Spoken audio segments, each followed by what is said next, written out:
It's been 20 days since the judge in the classified documents case, Judge Aileen Cannon, held a hearing to discuss a possible new trial date. The special counsel, Jack Smith, is hoping that it'll go to trial this summer. Donald Trump is hoping that it'll go to trial never. And nearly 3 weeks later, Judge Cannon has yet to make a decision on the matter. She has found time, however, to hold a separate hearing on a couple of Donald Trump's motions to dismiss the case. She dismissed one of them the same day, kind of. She shot down Trump's request to dismiss the charges against him based on unconstitutional vagueness. But she also left the door open to bring that idea back at trial. Then, in an order Judge Cannon issued this week, she appears to be engaging with Trump's other motion to dismiss this case. This one based on his claim that he had the right under the Presidential Records Act to keep classified documents. Judge Cannon has given lawyers on both sides another couple of weeks to submit proposed jury instructions about that question. And that has raised eyebrows among legal experts who are watching this case closely, some of whom are describing Judge Cannon's order with words like insane.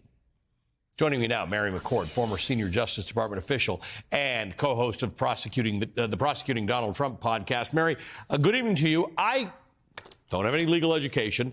I find this a little hard to follow. She has asked both sides to come up with, I don't know, draft jury questions or instructions about matters relating to Donald Trump's claim. I didn't know that happens. Doesn't happen all that much in Law and Order.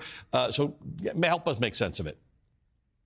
So, judges do ask the parties for proposed jury instructions. They don't do that many, many months before a trial that has not even been scheduled yet.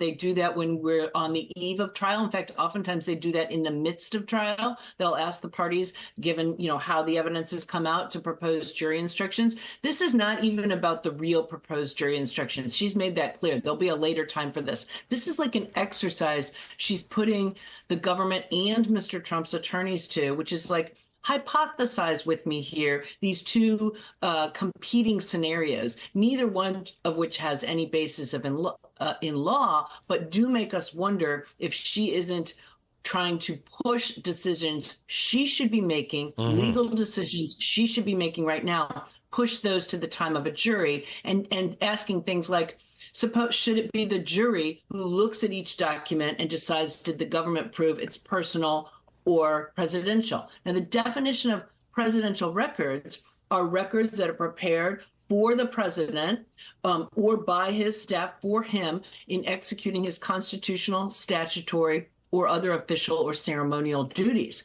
Personal records are the opposite of that, things that are personal, purely personal, not for executing constitutional or statutory duties. And of course, these are original classified documents by the intelligence community. So clearly, presidential records that are provided to the president when he was the president in order for him to carry out his constitutional or statutory duties. But she neglects all of that, posits in these competing scenarios, one in which the jury would decide whether these are presidential or personal, the other in which the jury, I think, would only decide was Mr. Trump designating them personal by not returning them to the archives. Just simply by not returning them, did that mean they're personal? So she's skipping over the legal decisions that she has been asked to make in these motions to dismiss and suggesting she's going to leave some issues to the jury that really should not be jury issues. And that's exactly the part that has those of us who don't understand the law scratching our heads, right? The second question that she asks, the second jury instruction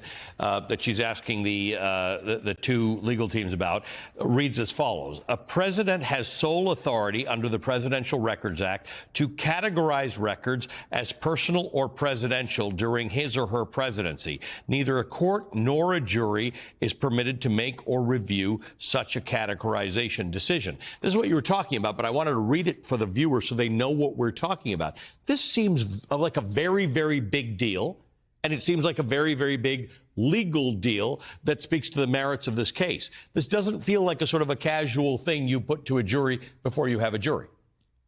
That's right. And, other government arguments the government made that she just hasn't dealt with are things like the Presidential Records Act has absolutely nothing to do with the criminal charges against him, which are under criminal United States Code provisions that say you cannot retain national defense information when you're not authorized to have it and you have been asked to return it, and that issue is completely separate from personal or presidential. As we've already discussed, there's no real world in which these documents are personal records. And the danger here, Ali, is that if she lets this go to trial, she could actually take the issue away from the jury. She could do something called grant a motion for a judgment of acquittal, a Rule 29 motion at the end of the government's case, and just say, I'm finding the government didn't prove that these were not personal records, and I'm directing a judgment of acquittal, and that is something that the government